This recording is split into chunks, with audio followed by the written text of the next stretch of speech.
this person who's person we have is a well-regarded author. So we'll be okay next week as far as guests. I mean, as far as an audience. But I'm delighted delighted we have what we have, given it's, I was going to say, Peter, convention week. We could let the Writers Party line know.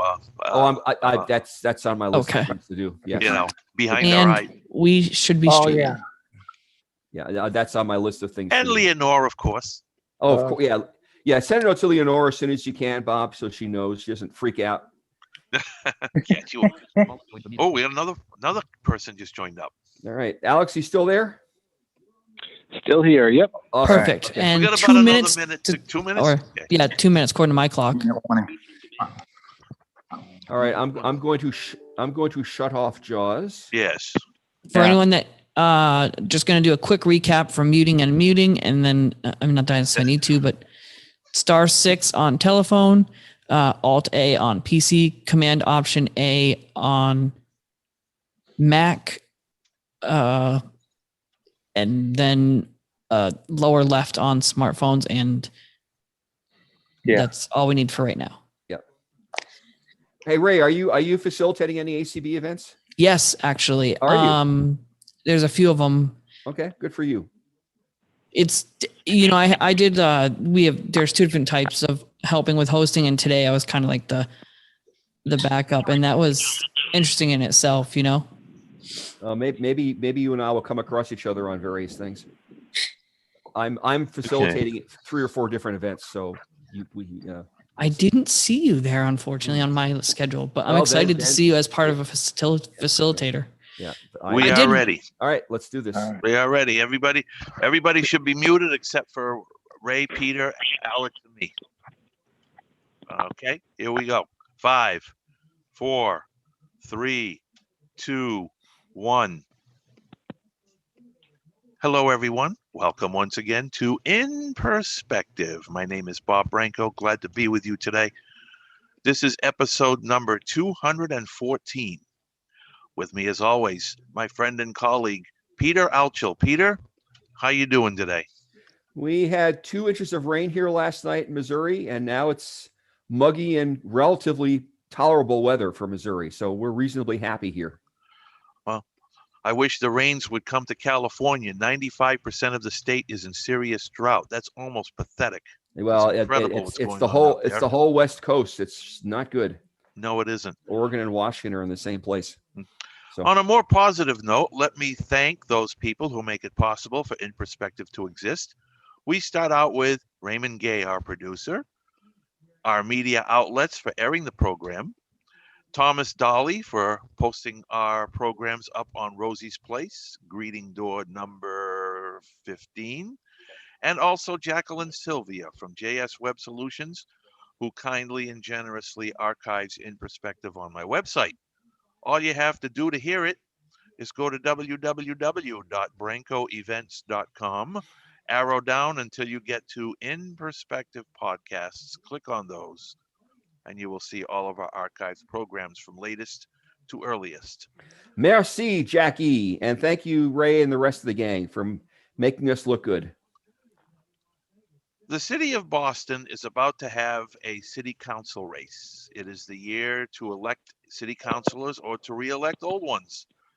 We have a gentleman on the program today who is working on being the second blind man to become a city councilor in American history, or at least that's what I was told by his campaign. I didn't get the name of the first one. I will ask him later on in the interview. But before we get to that, let me welcome Mr. Alex Gray, a blind city council candidate from Boston, Massachusetts. First of all, Alex, congratulations on your efforts to become a city council member, and welcome to In Perspective.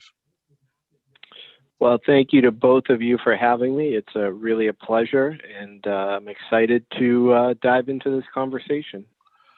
And I'm sure you're as excited to dive into the elements which involve the city council as well. Otherwise, you wouldn't be running. So, Alex. Absolutely. So, Alex, what prompted you to run for city council? I think that, I've been fortunate in my career that the work that I've done has brought me into every single neighborhood of Boston.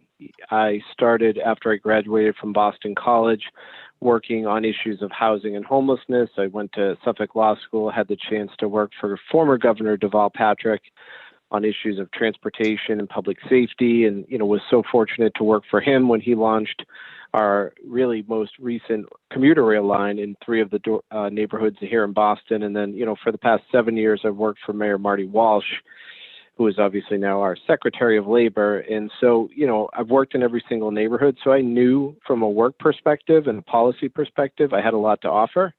And then, I think on a personal level, and perhaps equally important, I think we've all felt that so many groups have been hit hard by the pandemic. And I think we can all agree that the disability community is included in that. And I just felt like when we talk about cities like Boston, how we're going to recover, how we're going to rebuild from the pandemic, I just thought it was so important that, the disability community had a seat at the table when we talk about what it is we want in our city moving forward.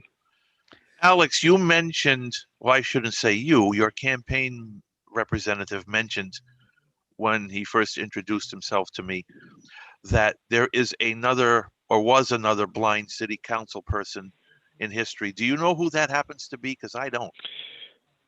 So, we've been asked this question in a bunch of different ways, and, I don't know that there is a definitive answer as to the number of blind city councilors there have been in history. My understanding is you would be the second. What I do know to be true based on what I've heard is that there is another female serving as a city councilor. I believe it's in Colorado Springs, Colorado. So maybe that's what was said. But yeah, so I think I'd be the second currently serving in America right now, to the best of our knowledge. So you obviously have a breadth of experience.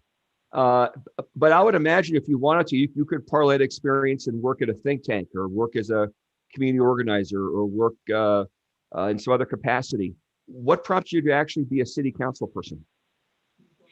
Yeah, so, Boston has 13 city councilors, and 4 of them are called what are at large. And so these 4 seats have the opportunity to represent the whole city, the nearly 700,000 residents of Boston. And, it felt like to me that I had a lot to offer. Like I said, I've worked on so many issues, whether it's, transportation for Governor Patrick or housing as, in the nonprofit sphere for the Mass Housing and Shelter Alliance, or, I helped Mayor Walsh launch Boston's first ever tuition-free community college plan. So, I felt like a city like Boston would benefit from a counselor, who saw the intersection of transportation and housing and education, and that, these don't exist on their own in silos, right? I think we all know that when we decide where we want to live, we want to be connected to transportation, right? We want to be connected to jobs. So, it felt like I had,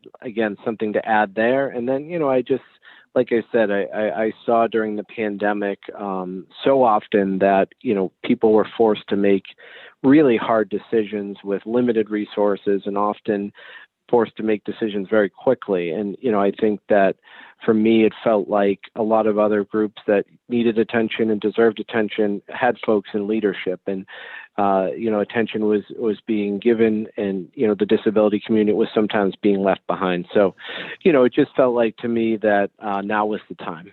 You mentioned that 4 of the 13 city councilors in Boston are at large. I'm assuming that the other 9 represent different wards in Boston? Exactly. Yeah. So, if you take a pie and cut it into 9 slices, you have the district city councilors who each represent one of those districts. So are you running at large or as a ward councilor? Running at large. So, okay. The challenge in at large is you're running in every single corner, every single nook and cranny in the city. The advantage of it is that people can vote up to 4 times. So it's a challenge. And then there's the opportunity of, you don't have to be, as I like to joke on a lot of the doors that I knock, I don't have to be your favorite, but I'd be honored to be in your top 4. Yeah. So, the ADA is coming up in a week or so, give or take. What is your message to the Boston residents and the disability community about as the ADA turns 31? Where is it functioning well? Where might it improve? What do you think the ADA means these days? Well, certainly I am grateful for the work that people have done, to get the ADA and other pieces of legislation, passed. I think the work, I'm 37 years old. I started to go blind when I was 8, which was, 2 years after the ADA is passed. So, I've literally benefited every single day of my life from the things that were included in the ADA. And, there's still work to go, obviously, on access, physical access, access to technology.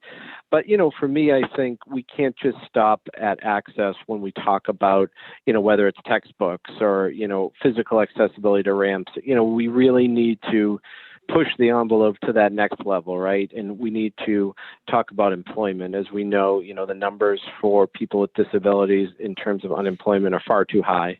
And I think that the average person doesn't realize that. And, I think when we talk about programs, that give preferences to hiring, that give preferences to contracts, we talk a lot, and we need to, about other groups, women, communities of color, so on and so forth. And, for me, I think it's really important that we start to include, people with disabilities in that conversation, because I think the need is most certainly there. And, I think we can all agree that, in a time when, the world needs empathy after a pandemic and 4 years of sort of tumultuous politics, blind people with disabilities, we have reservoirs of empathy. We talk a lot about adaptability, innovation coming out of the pandemic. And I don't know of a more innovative and adaptable group of people in my life that I've met than people with disabilities. So, I think that for me, we're now, I think this is the 31st or 32nd year of the ADA, and I think it's just expanding that definition of access for me, like I said, to include employment, to talk about how we are more, integrated into society. You are obviously setting a good example for persons with disabilities. You want them to work. I'm sure that's going to be part of your platform. So, assuming that you're setting a perfect example, I'm sure you have an excellent work history. Tell us what you do for work. Well, don't give me too much credit. I don't know about a perfect reputation, but I appreciate the compliment. So, I have been fortunate about the last 9 years since I graduated from Suffolk Law School. I was a policy advisor to former Massachusetts Governor Deval Patrick, where I advised him on transportation and public safety matters. So, these were some of the things that fell into my portfolio, where the MBTA here in Boston is our public transportation system. Like I said, I was fortunate to work for Governor Patrick when he launched the Fairmount commuter rail line, which was really the first new commuter rail line we've had here in Greater Boston in quite a while. For Mayor Walsh, I've worked on mainly issues of jobs and education. Was really fortunate to be on the team of folks that was tasked with coming up with the plan, which eventually became Boston's first ever tuition-free community college plan, which, we're so proud has sent over 500 Boston Public School graduates to community colleges in the greater Boston area. So, it's really a lot of, work around policy, issue spotting, project management, sort of issue spotting. And so it's been great. It's been a variety of policy, which is great. It keeps me on my toes. And, I think the work really lends itself to a city councilor, because, the role of the city councilor is to, be well equipped and be educated on a wide variety of policy matters. So talk about the wide variety of policy matters, and you've mentioned them several times. How do you, in your broad experience, whether it's with homeless or with education or with transportation or with job prep and whatever else I've forgotten, can you talk about how disability intersects with all those things? It's a great point. Obviously, somewhere in the vicinity of, I think it's now more than 1 out of 4 adults in America have some form of a disability. So, just by nature of the sheer numbers of being the largest demographic minority in America, it's going to play a role in it, right? And when we talk about, obviously, transportation, I think that expanding options like I did in the Fairmount commuter rail line was a real plus for people with disabilities that lived in the neighborhoods, specifically here in Boston, Dorchester, Mattapan, and Hyde Park, folks that really didn't have reliable and, efficient public transportation to get from point A to point B. And, I think when we talk about, tuition-free community college, the work that I've done there, there's a lot of intersection in terms of, always just being able to think from the perspective of somebody with a disability, just to make sure that things are being thought about in terms of, are the forms to be filled out accessible, or, how do we get the materials to prospective students in an accessible way? And as we all know who are blind, that's easier and easier to do every year, with email and electronic versions of things. So, so much of, the work around accessibility gets easier to do every year, but it just takes somebody that can think about it ahead of time and, give people the resources and point them in the right direction. Yeah, no, that makes a lot of sense. So you mentioned several times about COVID, right? And how it's been a really difficult year. And I'm sure you are well aware that it's been, in some cases, a lot harder for some people with disabilities. So now we're sort of coming out of it, maybe, depending on what stories you hear, because, it seems to be building back in, at least in some parts of the country. So what is your sort of sense of the future of Boston building back, if you will? What do you anticipate happening? What do you think your role is going to be to make things better as Boston gets back to this new normal, whatever that is? Yeah, I think that obviously this has been not just a public health crisis, but it's been for so many a financial and economic crisis. So I think that supporting our small businesses here in Boston is so essential. We have really a great series of what we call our Main Street districts, whether you're in, where I live, Jamaica Plain, or you're in Hyde Park, or you're in East Boston or West Roxbury. And these are really the backbone of our neighborhoods. There are, small restaurants with, a cultural variety. There are coffee shops. And, I think these are really, like I said, the backbone of our neighborhood. So we really need to stand behind them now more than ever. And, there's ways that the city can do that with making sure they have access to capital, making sure that, regulations work for them, to be able to bounce back. Obviously, one of Boston's really greatest drivers of our economics and our jobs is our, arts and entertainment and hospitality industry here.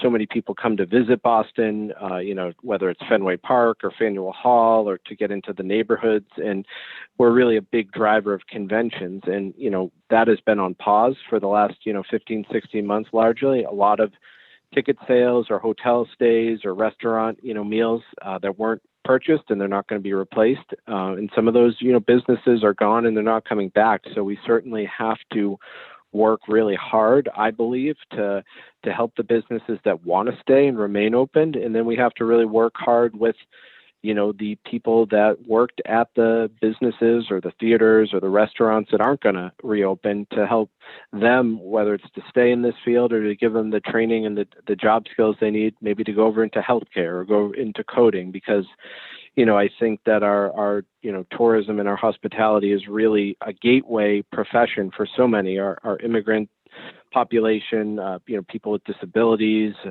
communities of color. So I just think that's going to be crucial. And, I could go on, I could probably fill your whole hour with this, but, we need to make sure the schools open successfully in September in a way that, makes our teachers feel comfortable and our parents feel comfortable. And, I think that we need to also adapt, because I think that, while the traditional classroom will play a bigger role moving forward than it did during the pandemic, I think we all know that, some degree of virtual learning, whether that's, during snow days or, over our summers, it's going to play a role. So I think that making sure people have access to technology, making sure, Boston has over 54,000 students and 21% of them have individualized education plans, meaning they're in the special education community. So that, nearly 10,000 students, we need to make sure that they have the resources that they need to succeed, not just in the classroom, but at home.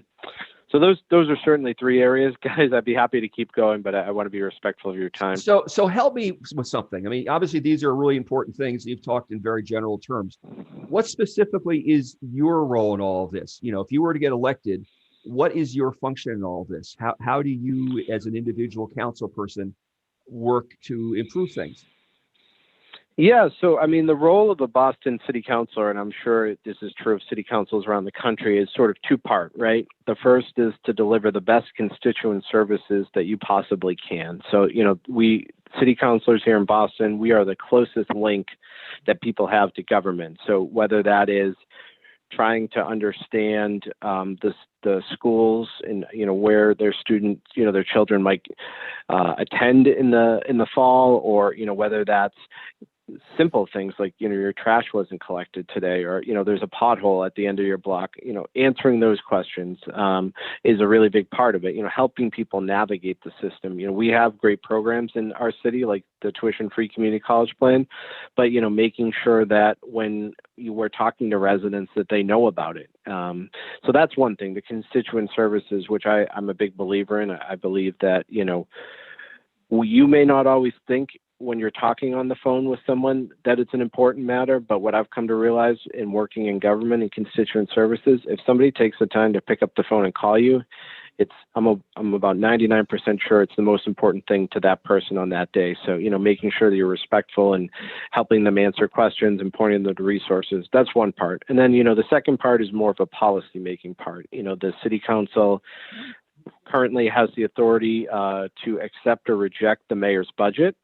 So really, you have authority over what the city spends money on, both in terms of its operating budget, how much money goes to schools, how much money goes to public works, so on and so forth, and our schools budget, how much is spent within each, aspect of the schools, and then, what's called our capital budget. So that is, what money is going to be spent on a new fire station, or what money is going to be spent on upgrading or renovating a park, or, a senior center. So those are sort of the primary functions of a city councilor, I would say. Like I said, one is constituent services, and the other one is more of a policy-making role in terms of voting on the budget, and also the ability to put forward legislation, in terms of ordinances. And so there's sort of a broad set of responsibilities, I guess you could say. So, Okay, go ahead, Peter. Just one other question before we turn a corner, and that is to do with matters of finance and budget. I'm guessing, if you're anything like other cities that I'm aware of, that you guys have major budget issues where you probably don't have as much income as you'd like to have. Their deficits may be a problem. How do you do everything you say you want to do and not raise taxes a lot? What are you thinking of that when it comes to budgets and saving money and not spending as much, or all those kinds of things? It's a great question. So, I mean, Boston is fortunate. We've, as a city, under Mayor Walsh and before that under Mayor Menino, really had a pretty tight belt when it came to spending, didn't borrow a lot of money, sort of spent within its means. So the city of Boston actually made it through the pandemic in a much better place than a lot of other parts of the country. And a part of that is because Boston, has a lot of companies here. We have a pretty broad tax base. And part of that is, like I said, pretty restrained spending and not a lot of borrowing. Now, that is right now, right? And I think that there's been, as you all know, a lot of money injected into all aspects of the country through federal stimulus. So, I think that is helping, people, individuals get by to pay bills, to pay property taxes, which is, obviously helping, property taxes are the biggest driver of our city budget. What the future has in store, I think we have to kind of wait and see. And so, I think that it will be interesting, and I'm, hopeful that we can continue to push forward in a pretty good budget. But, I think if we've learned anything from the first or second week of March, 2020, is that, we sort of always have to be aware that things can change awfully quickly. One other quick question, then Bob, I promise I'll shut up. And that has to do with your background in homelessness. I hear lots of things about people not being able to pay their rent, and right now there's a rent moratorium, which, as I understand, is going to expire at the end of this month or next month. I'm not quite sure what it is, but with your background with homelessness, what are your thoughts about what's going to happen when that moratorium ends and people can't pay their rents and landlords want their money? What are you thinking about? What policy implications does that hold?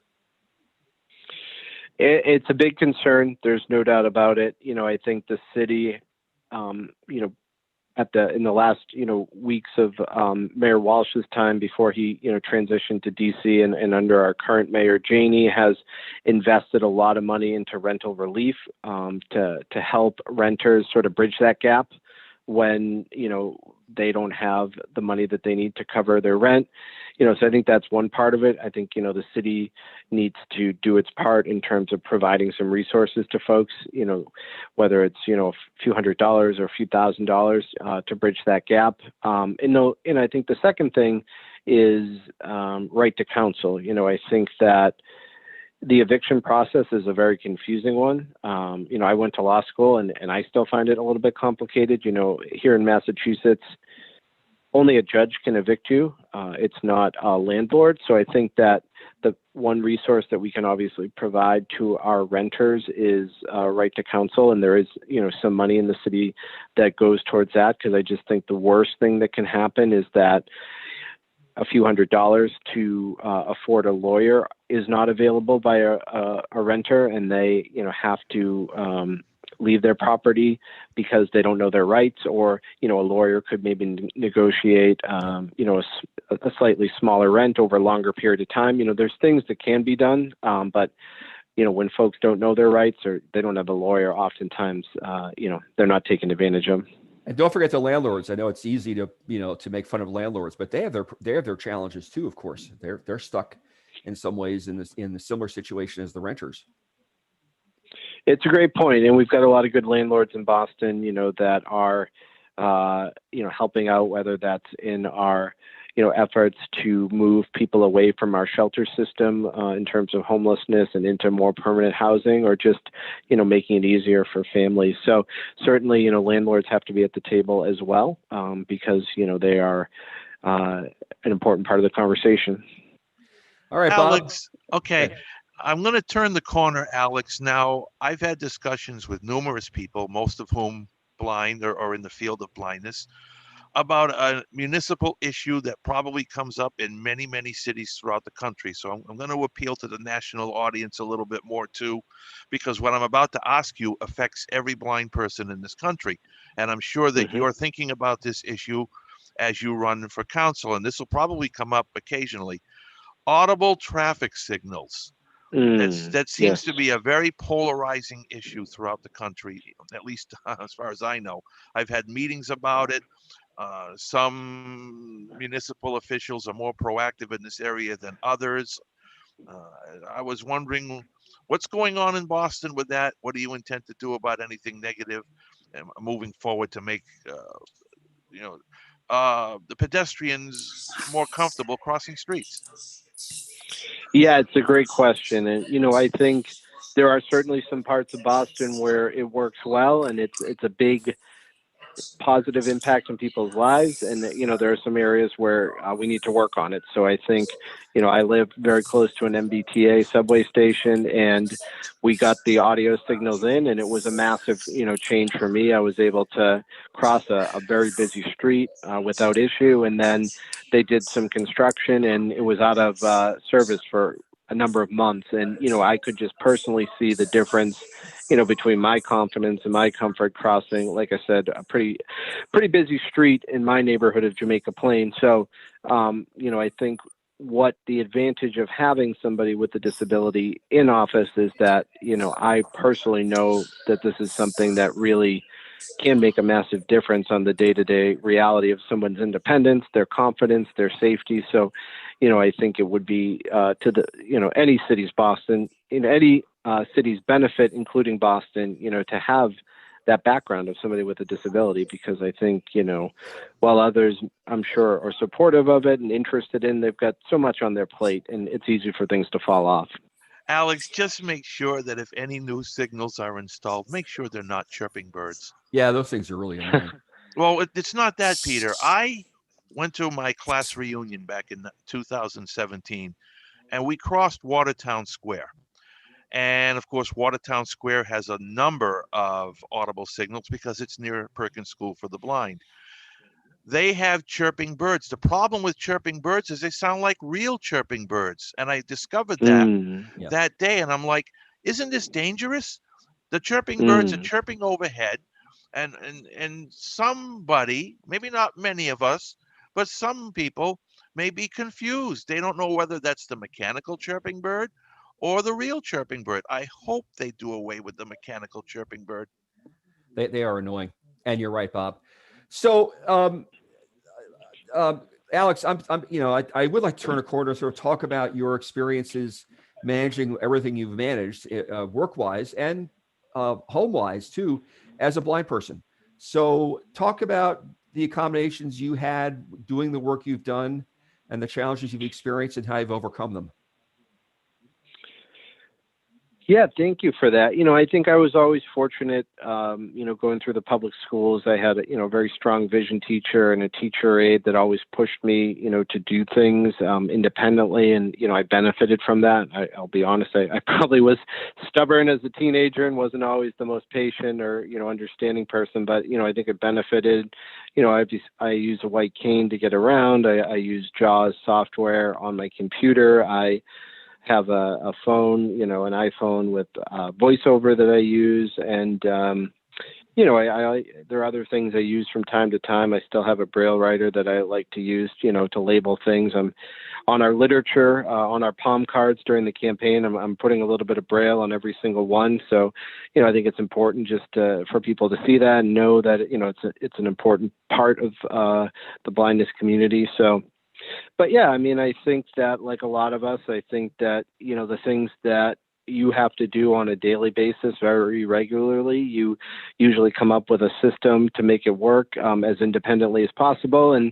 But there are things that pop up at work, types of software periodically that aren't so accessible with JAWS, or, PDFs that aren't, super readable and things like that. So like everybody, I think you do the best you can. You try to be prepared, you try to plan ahead, but, sometimes you just have to adapt and adjust as necessary. And, sometimes that includes asking for help, and sometimes you're able to do it on your own, and you just sort of navigate that road the best you can. Out of curiosity, Alex, as you campaign, and I'm sure your campaign is going to be going on until at least the middle of the fall, if I'm not mistaken. How often, if at all, does the blindness issue come up in your campaign? A lot. And I would say disability more broadly, but, I think it does come up a lot, and it comes up in an interesting way for me. And that is, the connection that Boston voters have to disability is broad-based, and it's deep, and it's personal, and it's inspiring to me in the sense that the conversations that I have on the doors talking to voters and that I have on the phones, it's clear to me that this is something that matters to the great majority of people. And, I think that we have a lot of problems that we have to deal with in our world. And I think that, like I said, that a lot of people in leadership have a lot on their plate. It's easy for things to fall off. And I think disability sometimes falls off folks' plates and, can be kind of left out of the conversation. So, for me to have it come up door after door, hearing the personal stories of, a wife or a niece or a child or a best friend growing up, it makes it very clear to me that it's an issue that is very important to Boston. How often, as you campaign, when you're campaigning in person, do you get the sense that people are sort of uncomfortable having a city councilman who's blind? Do you get the sense sometimes that they're sort of questioning your competence? It's a great question. I don't know that folks are questioning my competence. And, some of that might be I'm often leading with, my work for Mayor Walsh and Governor Patrick. So I try to lead with that just to let folks know that, I have a resume and I have a background that I'm running on. Certainly, I'd be lying if I didn't say that a lot of folks, say be careful on the stairs, or don't trip on the stairs, grab the railing. So, Yeah. there is a certain amount, I think, of just people may not have had a blind person on their front deck, or on their stoop. So there is that. There is the reality of that, I would say. So how does that work? I mean, when you're going door to door, do you go by yourself, or do you have assistants? How does that work? Yeah, I mean, I think most candidates that I know for this type of race, have a paid staff, and we have a team of folks that we have hired. So whether it's my campaign manager, or our interns or fellows or volunteers, I will go out with somebody. And I think that's the case, quite honestly, for most of the candidates running in this race or running for mayor, because, I think that, it's always good to have another person there, so that, if something comes up, they're recording it, and, they're texting it or emailing it to the appropriate person. So, in terms of like going out with another person, I think that's pretty standard for a candidate running for at-large here in Boston. Now, obviously, the average candidate isn't using Sighted Guide, right? Isn't having the other person, identify the number on the house. But, I don't think it's that in the case of, like, I don't think every other candidate's going out by themselves. Do you know what I'm saying? No, it makes very good sense. Makes very good sense. Hey, And Ray, yeah. while we asked the last couple of questions, you can coordinate any future questions given by our participants in the form of raising the hands on all that they do. Sure. Just let me quickly recap how to do that for those that may not know, though I believe most people can probably do.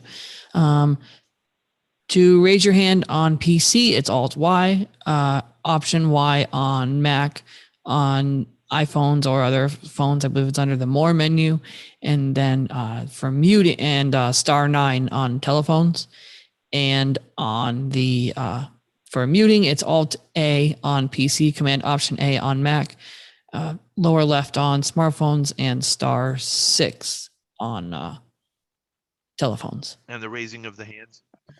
Already covered that. Yeah. So do we have hands raised, Ray, at the moment? We do. Let's- Stephen. Let's take it. Stephen. Hello, Stephen. Hi, Yeah, you're on, Steve. Alex. Yeah, I think that's great.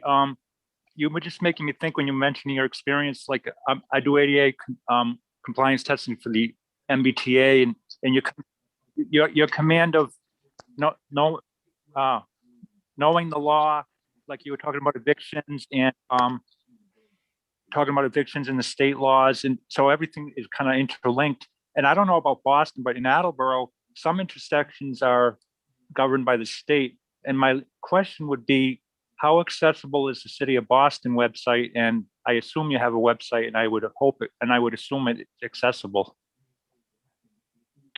Yeah, it's a great question. So, I from my experience, the City of Boston, boston.gov, I've had good experience with it. Our website is votealexgray.com. Would encourage anybody to look at it. We've certainly tried to do our best in terms of alt text and captioning of photos. Can you say that address a little more slowly? Like votealexgray.com, is that right?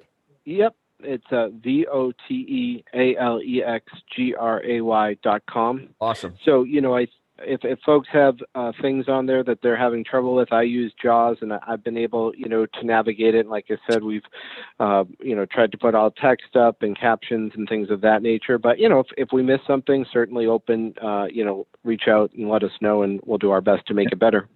Did you study any ADA law in school? I didn't personally, no. So what was your specialty in law school? I mean, if there is such a thing as special in law school, there is. There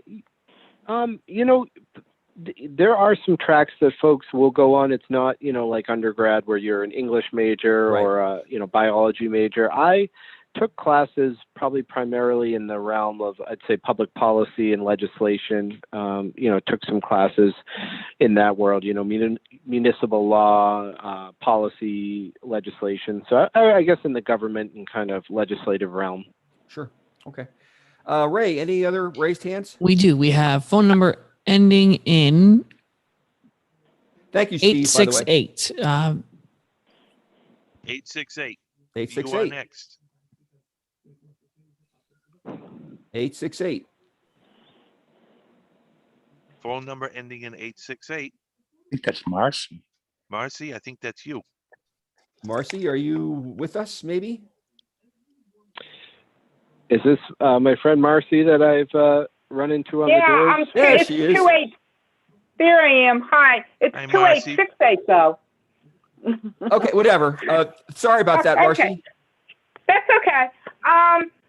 We were talking the other day about, the buses and making routes, changeable. And I was thinking, my offset intersection, when you cross, do you think they could make it like downtown crossing? You know how they have the ridges in the street? You know what I'm talking about? I'm not so. You I'm know, not like downtown. 100%. Like downtown crossing, they have the bumps. They. Oh, you're talking about like the tactile. Yeah, the markers. tactile. Yeah, it's a great question. I mean, I'd certainly, if I'm so fortunate, to get elected, Marcy would love. Those are the types of Oh, things. you're gonna get elected. I think constituent services is so important. Like hearing from folks like yourself, and because I think that's the type of stuff that folks don't know unless people call and tell them, right? Yeah, true. And I mean, they got to put we were talking about the lights. They got to put the light back for me so I can hear it go across the street, because I can't depend on that light to see it, because once the sun's out, I can't see anything. I'm blind as Gotcha. that. No, it's a. Go ahead, Alex. Yeah. No, So- I thank you. No, I appreciate. And again, these are the types of concerns. And I think I had never met Marcy, and I just randomly knocked on her door, and you shared some concerns with me about Yeah. ways to bring some disability services into your neighborhood, which I thought was a really good idea. So Right. we've knocked, I think, about closing in on about 8,000 doors. We made over Right. 10,000 phone calls. So, we're trying really hard to connect with voters sort of where they're at, either on the phones or at their doors. And, these are the conversations we're having. And I think yesterday it's we put up a sign. Yesterday we put up Thank a you. sign in front. Yep. Oh, not a problem. And then I'm going to address the cards for you when we drop them off. Marcy is one of our superstars. Well, thank you, Marcy. And it's always important to have those volunteers. It's absolutely true. Yeah. Absolutely, Marcy. There thank should be you, a lot Marcy. more people. I'm sure you have a lot of volunteers helping you out, Alex. I'm sure you do. On a We're campaign, fortunate. you need We them. do. Yeah. No, the volunteers are the backbone of the campaign, no doubt about it. So, Alex, will these also have Braille? Will I also be seeing the Braille on these cards? I'll confirm. I believe that they will have some Braille on them. Yeah, I think I've been putting them on our palm cards and on our postcards. So I might have Okay. arthritis by the end of this campaign, because I think I've typed out about 10,000 cards. But Wow. I think it's important. Yeah. Ray, any other? Ray? Yes, we have Thank you. Thank at you, least Thank you, Marcy. 3 or 4 more other people. Oh, So go for it. next up is phone number ending in 844. You are already unmuted. Hi, can you hear me? Yes, we Is can. that Steve Mendelson? Yes, right. Alex, hi. I'm with the American Association of Visually Impaired Attorneys. I'm particularly excited by the thought of your running for office, and in fact, I later going to invite you to address our conference on Monday, if possible. But my question right now has to do with what would be required, or why it isn't the case that disability has become a political issue in the way that race or gender has been. And I think part of the reason is because so many people with disabilities actively reject the self-identification as being people with disabilities. And I'm wondering if your campaign has had any effect, or is likely to have any effect, in your view, in bringing people to a more positive and more activist consciousness of their disability in relation to what government and participation in the political process can do for them. Steve, no, thank you for that question. It's a really important one. I think there's a few factors. I think that as I said, the disability community is the largest demographic minority in America. Probably about 25, 26% of adults, from the best that I can tell, have one form of a disability or another. But I think we all know the reality of those disabilities are very different, right? Whether you're blind or you have a chronic illness or, you use a wheelchair or whatever the case is, the reality and the needs that you have as a result of that are very different. And so, while, a very small percentage of people have, any one of these individual conditions, I think we as a group are best when we are unified, right? And I think whether the fact that there isn't a wheelchair ramp in a building now, it's not something at this point in my life that I need. As somebody who's blind, I'm able, to climb stairs, but I need to see that as something that impacts me, and the fact that something that benefits somebody who's deaf or hard of hearing, that's not available. I need to see that something that personally impacts a community that I identify with. And I think, the more that we do, to work with other disabilities to achieve our larger goals, I think the better we do in terms of, like you said, being seen as a political force. I mean, I know when the Affordable Care Act was sort of at risk, and I think it was 2017, people with disabilities got together and, were en masse at the Capitol. And I think that's one example of when the power of the disability community was seen. And, I think for me in this campaign, I've tried very hard, to unify as best as we can. We have folks with all different backgrounds, developmental disabilities, folks who use wheelchairs. I've talked to so many parents, who have children with autism. And so, I think we as a community, it can seem hard enough to be blind at times, and I've certainly felt that way, but, I think we need to think beyond our specific disability in a more unified way. And I think if we were ever able to be, a unified block of 25% of the electorate, I don't think people would have a choice but to, be checking in with us or fear us, if you will. Thank you, Alex. We're definitely a sleeping giant, and We should- hopefully yeah, we can be we awake. should be a we can bigger awakened. giant. Yeah. I'd like to talk to you after this is over about presenting to our little lawyers group on Monday, if that's possible. Yeah, so you can just email votealexgray.com, and we'll make sure someone gets back to you if that works for you. I think he's already sent you an email. So Yes, I have. Look okay, for great. it, and I hope you can work with Steve. Ray. That'd be great. Yes. All who's right. next? So next up, I'm just going to remind participants, once we have asked your question, if you can just meet yourself afterwards, that would be great. Thank you, Ray. Jane, you are up next, and then someone on iPhone after Jane. But Jane, you're up first. Hi, Jane. Jane. Oh, Jane. Hi, Jane. Are you there, Miss Jane? I did ask her to unmute herself. No, you did. You did your piece. Jane. Okay, we why don't will we come take the back next to one and Jane. come back? So, person on an iPhone, if you can unmute yourself and ask your question, It just says iPhone. it's all it says. So, Mr. or Ms. iPhone, can you unmute yourself?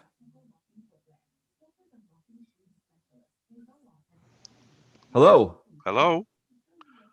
I know heard- we thought all I heard- hear one I thought I another, heard but we don't something. hear the callers. So, Alex, I'm going to ask you a question and if either one of you unmute yourself, yell loudly and we will stop the conversation, but we are eager to hear your questions. But so Alex, talk about how you got your first job out of college. Yeah, so I guess I would say, so immediately after college, I did a year-long volunteer program called the Jesuit Volunteer Corps out in Sacramento, California. So that was sort of my first, 9 to 5 type experience, but obviously it was a little different. It was like City Year, Peace Corps, AmeriCorps. I guess my first, job after law school was working for Governor Deval Patrick. So, that was a situation where I had some relationships with folks that worked in the administration. So, when I graduated from law school, I had, reached back to people in my life that I had positive experiences with, folks that had been my supervisors when I was an intern, or, people that I had worked for over the summers while I was in college. And so, I think for me, it has always been sort of through networking and through sort of personal connections that I think I've been able to find employment. I think we all know can be hard for people with disabilities, people who are blind, to find work. So I think that, finding those people in your life, sort of those mentors, in my case, it was a friend of mine named Rosemary. She always opened doors for me and, gave me opportunities in terms of, internships, and then all the way up to my time working in the State House for Governor Patrick. So, I wish I could say that I was always able to get it on the merits or get it on my credentials, but, I think it was always a combination of my competence. Like I had a degree, I had skills, I had experience, but I'll be honest, I think the connections always help as well. Yeah, it's what I call unlikely allies, right? You get these connections through any way you can. That's part of the challenge. Okay. And people from all backgrounds benefit from networking and those unlikely allies, but I think they're just probably especially more important for people with disabilities. Yeah, I think that's right. Jane, are you there by any chance? Jane or person on iPhone. There, yay. There you are. There we go. There's Jane. All right, Jane. I swore at it. No, I didn't. Well, that's what you're supposed to do. If it didn't clear up, I was going to get a different thing. First of all, Alex, I vote yes. I'm voting for you, so I'm in Minnesota, but you know what? Too bad. I'm voting yes. I appreciated that as you spoke, you got more excited about what you were talking about. It wasn't just a program that you were doing. I felt included, respected, and excited to help do something. I want to respond to the whole business of crossings. I've lived in a lot of different places and had the opportunity in New Braunfels, Texas, to go after the city council until they got squared away with putting crossing signal, just doing the whole crossing at a major crossing where I crossed. I was so excited about that. And I took engineers with me to see what that was like. And they were horrified. You want us to try to cross with sleep shades on? Why, sure. Let's see what you understand. And that was a useful piece of that. So I appreciate what you're doing. I really encourage you to contact other people who are working on those traffic issues. I know people in the Pacific Northwest who are working extremely hard to make some changes that will effectively improve pedestrian work anywhere. And I hope that you have some of those connections in your on your way. So I just wanted to make that comment. I'm glad to have heard you today. And now I'm going to be quiet. Thank you. Thank you, Jane. No, thank you, Jane, for that comment. I appreciate it. Very generous of you to say, and I certainly heard your point and accept your point that there is certainly the role of a good city councilor would be to take the time and, whether it's to call other cities or even travel out to them to see what they're doing and learn from them. So point well taken. By the way, the person who I know who's most familiar with this stuff is a guy named Lucas Frank from the Seeing Eye in Morristown, New Jersey, who has been spending, I think, over 30 or 40 years doing this stuff. So if that is of interest, he's a good guy to get to know. Thank you very much. I will certainly take that down and follow up. I appreciate it. Mr. or Miss iPhone, are you available by any chance? I have asked them to unmute themselves. I mean, within the program, Zoom. No, I understand. Okay. Yes. Okay. So then my other question, Ray, is are there other? Oh, hands? here we go. Here you go. Hello, person on iPhone. Yes. Hello. How are you? Hi, Brian. How are you? Hi, good. I need to ask if you get in, Alex, if you get into city council, okay? Get elected for city council. I want to know what you're going to do for better pandemic preparedness for the disabled and the blind should another pandemic hit. Thank you, Brian. It's a great question. Certainly, we are all hoping that it is not going to, but you're right. I think that we need to be prepared for everything at this point moving forward. And, I think there's a few things. I know one of the things I've talked about is we need to be included in the conversation, people with disabilities. And I think one of that starts with the data collection. I think that I'm not, here in Massachusetts and in other places, so many of these decisions were made by data collection. And oftentimes people are saying, so this group or that group is being hardest hit by the pandemic. And, sadly, when I looked at a lot of the dashboards, not just here in Massachusetts, but around the country, they would be measuring by age or by race or ethnicity or by gender, but they weren't measuring by disability. And so I think that was one of the clear things for me, moving forward.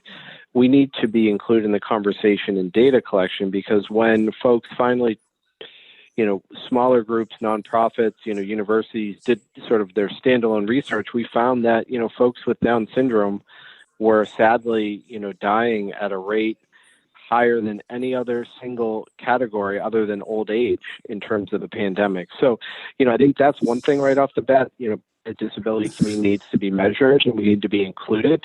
I think beyond that, I think we obviously need to ensure that folks have access to the medicine, whatever that is. In this case, it was a vaccine, but whatever it is, we need to make sure that these are being provided at places that are conveniently located to public transportation for folks that are able to take that and, maybe walk across the street to a center where it's being provided.